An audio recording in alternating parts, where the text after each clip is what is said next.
um acontecimento dessa semana aqui que é importante, não é a primeira vez que aparece essa discussão, mas que é fundamental que a gente tenha uma posição clara sobre isso, que é o atentado que foi realizado supostamente pelo Estado Islâmico em Barcelona essa semana. O pessoal teria usado um carro, usou um carro para atropelar várias pessoas, uma forma extremamente primitiva de atentado. A maior parte da esquerda brasileira, ela não se manifestou muito sobre a questão de Barcelona, como é o hábito deles, né? Toda vez que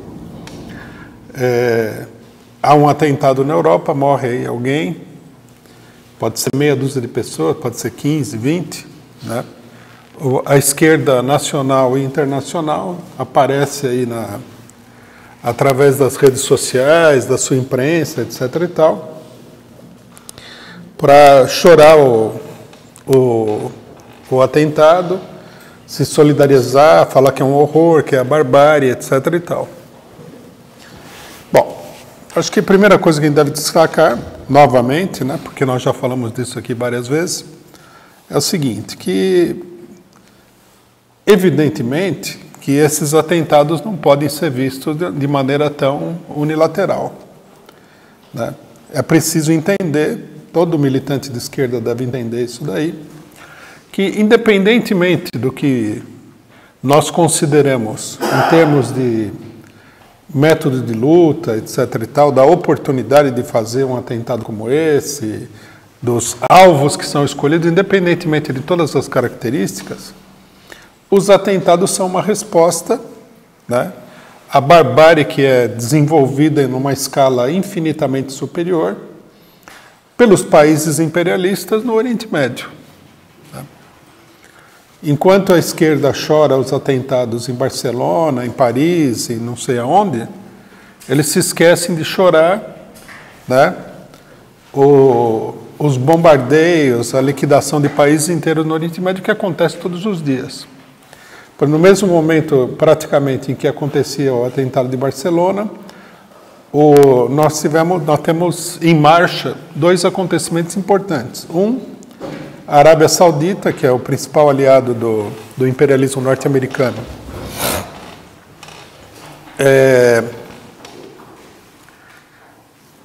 no Oriente Médio, estava bombardeando cidades no Iêmen e matou um número ainda maior de civis com esses bombardeios no Iêmen. Esses daí, coitados, não tem ninguém para chorar por eles aqui no Brasil, nem nada. Nesse mesmo momento, a aviação norte-americana está desenvolvendo um enorme bombardeio na cidade de Raqqa, no Egito, né, onde está morrendo gente aí como moscas.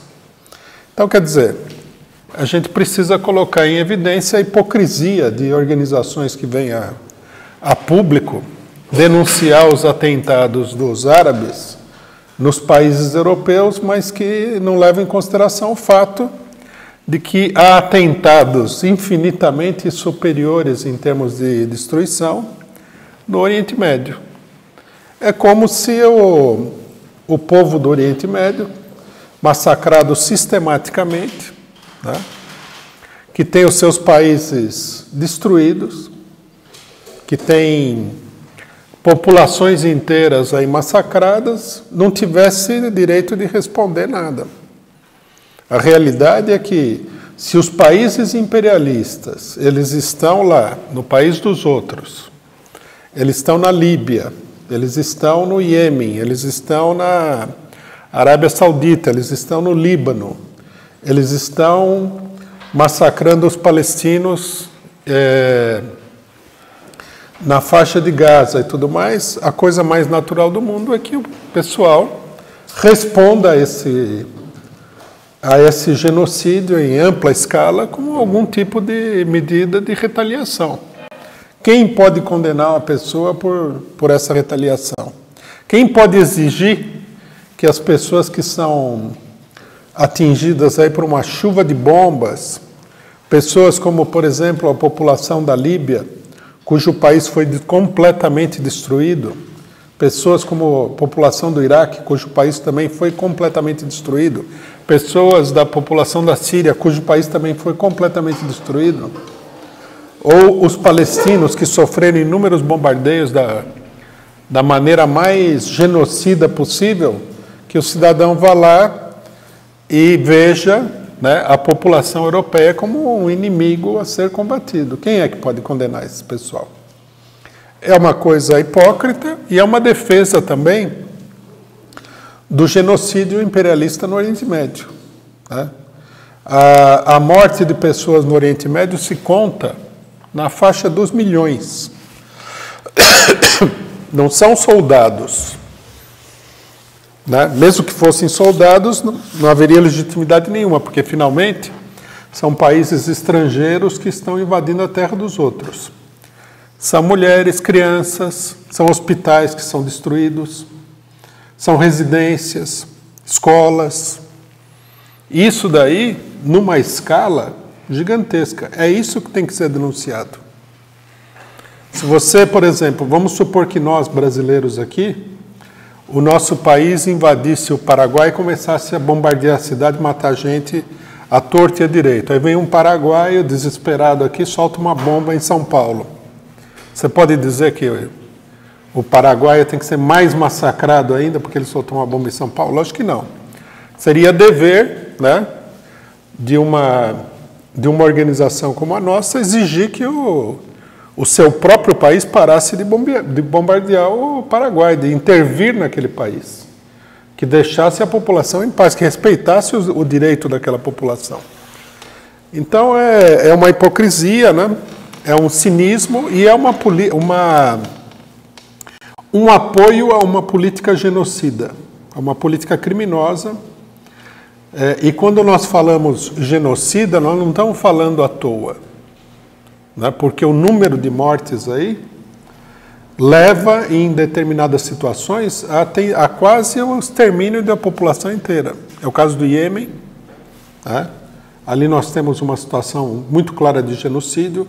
Na Arábia Saudita, algumas cidades que eram habitadas pelos xiitas, elas foram completamente destruídas e evacuadas da população xiita pelo governo da Arábia Saudita. Então, quer dizer, um atentado em Barcelona, onde um pobre coitado aí que a gente não sabe nem quem é, pega um automóvel, porque a gente vê, né? Fazer a guerra com o automóvel deve ser uma das formas mais...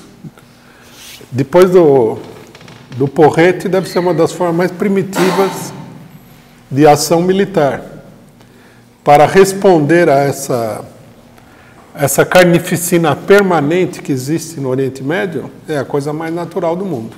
Aí a imprensa capitalista, ela procura apresentar que esse pessoal é louco, que eles são fanáticos religiosos,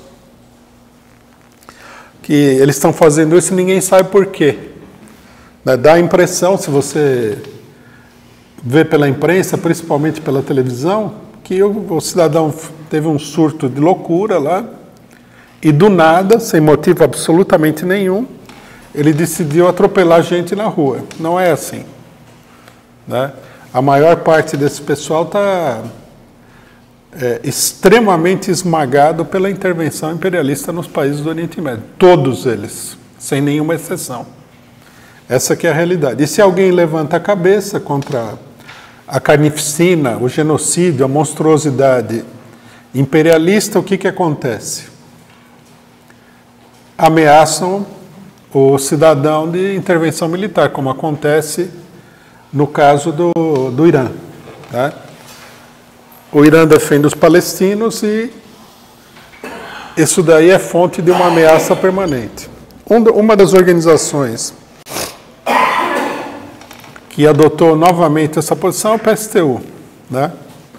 Que falou em atentados bárbaros, horríveis e tal. Então nós temos que lembrar que o que é bárbaro e horrível é o que está acontecendo no Oriente Médio, é a ação do imperialismo dito democrático, né?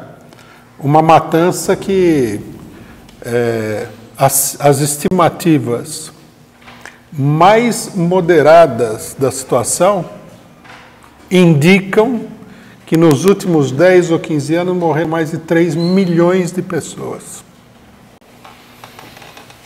É isso que tem que ser explicado, né? Nós temos que lembrar também que os próprios países imperialistas, se eles veem a necessidade, eles recorrem a esses métodos que eles estão condenando agora. Nós já citamos aqui mais de uma vez os métodos de luta da resistência francesa contra os alemães na ocupação alemã. Né? Eram esses métodos aí, só que um pouco mais sofisticados, porque os franceses tinham mais condições de reagir. Então, eles explodiram restaurantes onde os oficiais alemães costumavam ir, mataram gente no meio da rua, no metrô, em tudo quanto foi lugar. Explodiram estradas de ferro, né? E nunca ninguém disse que isso daí seria uma coisa errada. Mataram um monte de civis também, né? Não vamos criar o conto da carochinha de que, como era o imperialismo francês, como era na França, eles só mataram gente assim que era absolutamente culpada. Não tem nada a ver. Eles mataram um monte de civis que estavam nas proximidades dos alemães, que eram os alvos deles.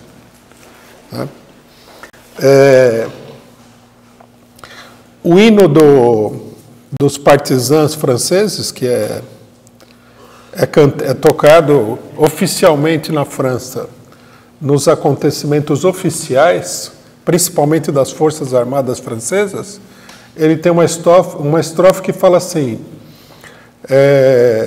toma a sua dinamite terrorista e vai lá. Quer dizer, terrorismo do outro é que não é bom, o seu é heróico, é épico, etc. e tal. Nós temos que destacar isso daí. Todos os países que lutaram pela sua libertação acabaram de uma maneira ou de outra usando esses métodos na luta contra o inimigo, principalmente se o inimigo era mais forte. Nós não podemos deixar de lembrar que quando os franceses, né, imitaram os alemães na Argélia, os argelinos responderam com uma resistência francesa, com uma série de atentados terroristas, tanto na Argélia como na França. Né?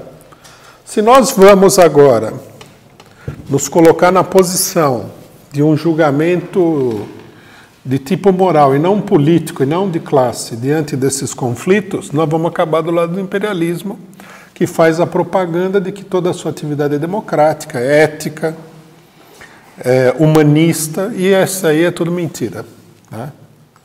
No caso da Argélia, com atentado ou sem atentado, a nossa posição já naquele momento era clara, do lado dos argelinos contra os franceses. Inclusive, vários intelectuais franceses, naquela época, né, naquele momento, se colocaram do lado dos argelinos e justificaram, inclusive, os atentados, dentro da própria França. Um deles foi o Jean-Paul Sartre, que foi muito criticado pela direita porque ele defendia os atentados dos argelinos na França. Inclusive, instigaram o governo a prender o Jean-Paul Sartre por causa da propaganda que ele fazia a favor do terror. E como o de Gaulle era uma pessoa politicamente mais esclarecida, falou que não, que você não pode fazer essas coisas assim, porque isso aí dá maus resultados. Ele até usou uma frase, né? Não se prende Voltaire. Quer dizer, você não vai prender o mais famoso filósofo do país por divergência política. Deixa o cidadão falar. Afinal, é ruim, mas pior botar ele na cadeia. E ele defendia em plena França e tal. Hoje em dia, como a direita domina os meios intelectuais, né, não aparece ninguém para falar, não. A solução para acabar com esses atentados é simples. Saiam do Oriente Médio. Saiam de lá. A hora que vocês saírem de lá, a hora que vocês pararem de roubar o petróleo, de matar gente, etc. e tal, a bagunça toda vai acabar. Essa é a única solução. Tem que sair. Como acontecia na Argélia. O que os argelinos falavam era: tem que sair da Argélia. Os franceses não queriam sair e a luta entre os argelinos e franceses escalou. A hora que os franceses saíram, acabou. A confusão, não teve mais atentado, não teve mais nada. Os argelinos se estabeleceram lá, né, estabeleceram o seu próprio governo e acabou-se a história, morreu a história. E é isso que nós devemos dizer. Muita gente fica intimidada porque a imprensa faz uma campanha de que o Estado Islâmico é horrendo. Né? Alguns até falam que é o fascismo islâmico. Né? Por que eles falam isso daí? Porque o Estado Islâmico, tendo uma posição religiosa, né, tem posições sobre uma série de coisas que parece, do ponto de vista, né, de um democrata, digamos assim, entre aspas, num país desenvolvido, ou mesmo no Brasil, posições muito conservadoras ou retrógradas. Então aqui nós temos que escolher, porque o mundo não é perfeito.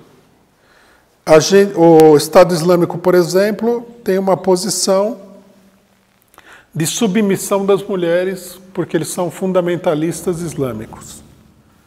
E o imperialismo provoca uma carnificina no Oriente Médio. Então nós temos que escolher o que é mais importante. Se é o problema da submissão da mulher ou a carnificina, a roubalheira desses países. Nós temos que tomar uma posição diante disso daí. Não dá para você ficar com um pé em cada canoa. Ah, eu condeno esse por isso, condeno aquele por aquilo. Há uma luta se desenvolvendo. Né? O que acontece no Oriente Médio é uma guerra entre todos os setores, entre vários setores da população do Oriente Médio, todos eles islâmicos, contra o imperialismo europeu norte-americano que está nos seus países. É sobre isso que a gente tem que se posicionar. Não adianta ficar fazendo uma contabilidade para ver quem que tem mais posição supostamente boa e quem tem mais posição supostamente errada. Você tem que adotar uma posição diante do enfrentamento principal, que é justamente o problema da verdadeira ocupação militar, do genocídio que se realiza no Oriente Médio. Esse é o problema-chave.